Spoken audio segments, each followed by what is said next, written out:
नदी स्वच्छता का अलख जगाने नर्मदा परिक्रमा पर निकली शिप्रा पाठक पहुंची खंडवा। दादाजी धाम में दर्शन कर श्री गणेश गौशाला में किया वट के पौधे का रोपण। संवाद कार्यक्रम में कहा, पेड़ लगाकर आम जनमानस के सहयोग से ही हम मां नर्मदा के अस्तित्व को बचा सकते हैं। खंडवा। प्रकृति के साथ खिलवाड़ के कारण पर्यावरण बिगड़ रहा है। आज आवश्यकता है पर्यावरण को बचाने की। मां नर्मदा देश के साथ ही मप्र की जीवनदायिनी है और मां का यह स्वरूप सतत इसी प्रकार बना रहे, इस उद्देश्य को लेकर मां के दिए निर्देश एवं उनके आशीर्वाद से ही मां नर्मदा के प्रकट उत्सव के दिन मैंने 1 करोड़ पौधे लगाने का संकल्प लिया है। यह कार्य मां के आशीर्वाद एवं आप सभी के सहयोग से संपन्न हो, यही मैं दादाजी महाराज से प्रार्थना करती हूँ। यह बात नर्मदा परिक्रमा पर निकली पर्यावरणविद शिप्रा पाठक ने गणेश गौशाला में आयोजित संवाद कार्यक्रम में उपस्थित अजनों के बीच कही। सुश्री पाठक ने कहा कि हमारा देश ऋषि मुनियों की भूमि कहलाता है। हजारों वर्ष पूर्व पूरा भारत हरा भरा था, लेकिन प्रकृति के लगातार दोहन से आज विपरीत परिस्थितियां बन चुकी है। अंधाधुंध वन कटाई से जनवरी जीवन अस्त व्यस्त हो रहा है और निरंतर जल की कमी होती जा रही है। जल ही जीवन है, इसे हमें संजोए रखना है, क्योंकि कहते हैं कि अब जो तीसरा युद्ध होगा वह जल पर ही होगा। इस युद्ध से बचने के लिए जल का सदुपयोग करें। वृक्ष जितने ज्यादा लगेंगे उतना जल हमें प्राप्त होगा। मां नर्मदा की परिक्रमा के दौरान देखा कि तटों पर रेत का खनन और वनों की कटाई से नर्मदा का अस्तित्व खतरे में नजर आ रहा है। हम सब यह संकल्प लें कि नर्मदा के तटों पर हमारे पुत्र पुत्रियों की भांति पौधे का रोपण कर उसकी देखभाल करें, उसका पालन पोषण करते हुए बड़ा करें। सुश्री पाठक ने कहा कि अंधविश्वास के नाम पर हम सनातन से खिलवाड़ कर रहे हैं। पूर्णिमा और अमावस्या के दिन हम मां नर्मदा में डुबकी लगाकर अपने आप को तो पवित्र कर रहे हैं, लेकिन मां का मेला कर रहे हैं। स्नान के बाद फिर हम मां के स्वरूप को नहीं देख पाते कि वह किस हाल में जी रही है। शासन प्रशासन भी लगातार इस पर कार्य कर रहा है, लेकिन जमीनी स्तर पर जो कार्य होना चाहिए वह कार्य नहीं हो रहा है।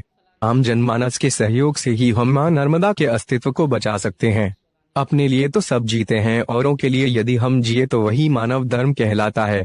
प्रकृति ने हमें निःशुल्क जल हवा दी है, उसका दोहन न करते हुए उसको बचाएं। आज हम देख रहे हैं कि महाराष्ट्र के साथ ही अन्य प्रांतों में पानी की समस्या लगातार बढ़ती जा रही है। 7 दिनों में पानी प्राप्त हो रहा है। टैंकरों के माध्यम से हम पानी प्राप्त कर रहे हैं। हमारे प्रदेश में मां नर्मदा का विशाल स्वरूप है। इसकी रक्षा करने के लिए हमें कदम बढ़ाने होंगे ताकि हमारी आने वाली पीढ़ी सुरक्षित रह सके। समाज सेवी सुनील जैन ने बताया कि आज की युवा पीढ़ी इंटरनेट, सोशल मीडिया और अपने करियर की फिक्र में ही उलझी है। सामाजिक सरोकारों से दूर भागने वाली इस पीढ़ी की ही एक बेटी शिप्रा पाठक अपने कदमों से मिसाल की लकीर खींचने निकल पड़ी। नदी जल स्वच्छता की अलख जगाने के लिए नर्मदा की 3500 किलोमीटर की पैदल यात्रा पर निकली हैं।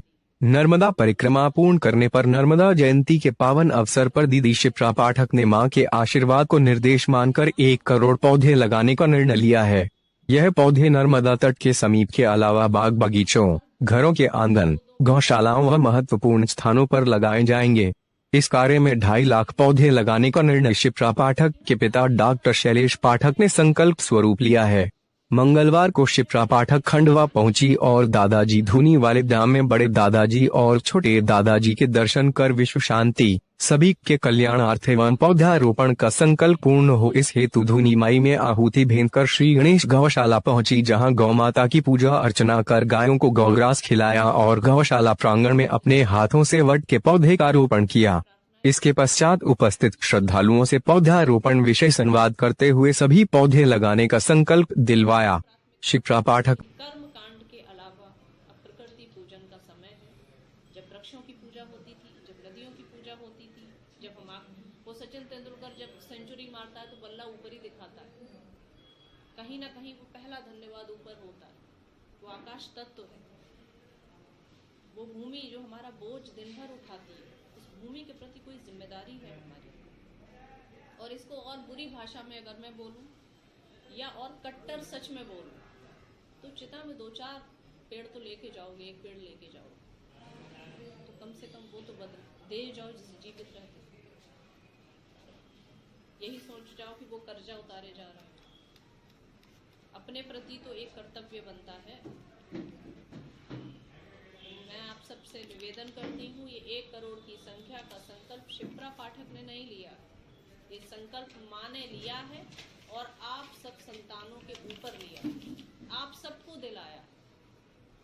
दूसरे तल पे जो NGOs काम करते हैं, जो संस्थाएं काम करती हैं, मैं कभी किसी के नकारात्मक डिस्कशन में नहीं जाती, उनके पहलुओं में नहीं जाती, पर हर संस्था जो काम करती है वो कुछ ना कुछ आपसे चाहती है।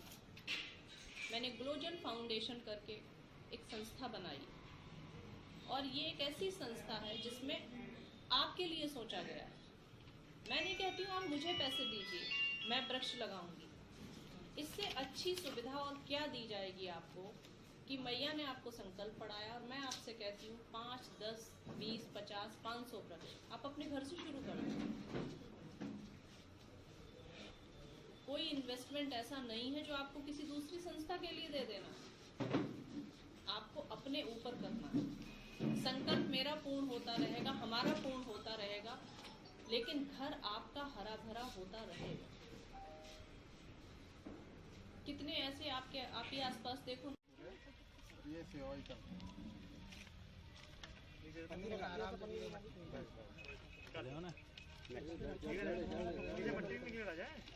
ये बच्चा लेके जा रहे हैं, हम सब इसे पालना है अपने को, फिर इसका बर्थडे मनाएंगे अगले साल 23 तारीख को। आज ये भी अच्छा वो है। जय गौ माता की जय, नर्मदा मैया की जय। मट्टी डालो भैया, मट्टी मुकदमा दीदी 500 लोग, यही 5 परिवार रहता है।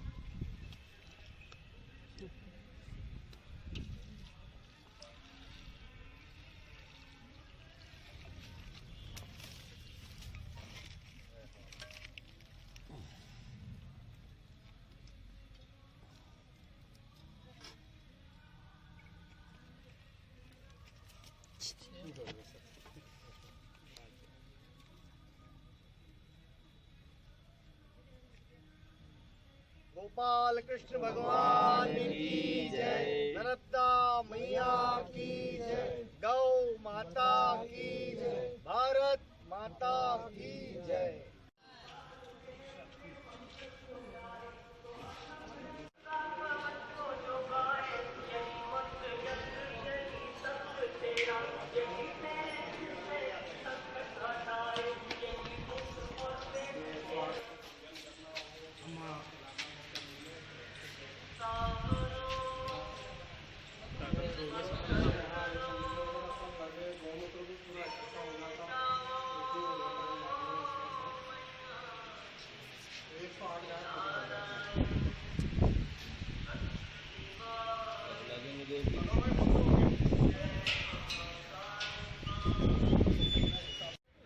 दीदी किस प्रकार का अभियान शुरू किया आपने, क्या है पूरा?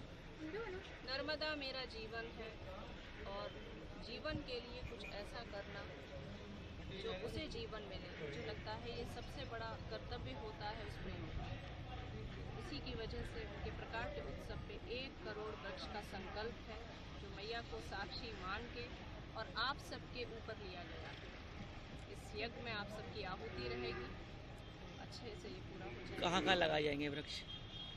वृक्ष सर्वप्रथम तो हर उस स्थान पे लगाए जाएंगे जहाँ पे झुलसती धूप है, परिक्रमा के पथ पे जो परिक्रमावासी जाते हैं उनको छाँव नहीं मिलती, गौशाला, मंदिर, ऐसे देवतुल्य स्थान जहाँ पे वो सार्वजनिक छाँव सकते हैं।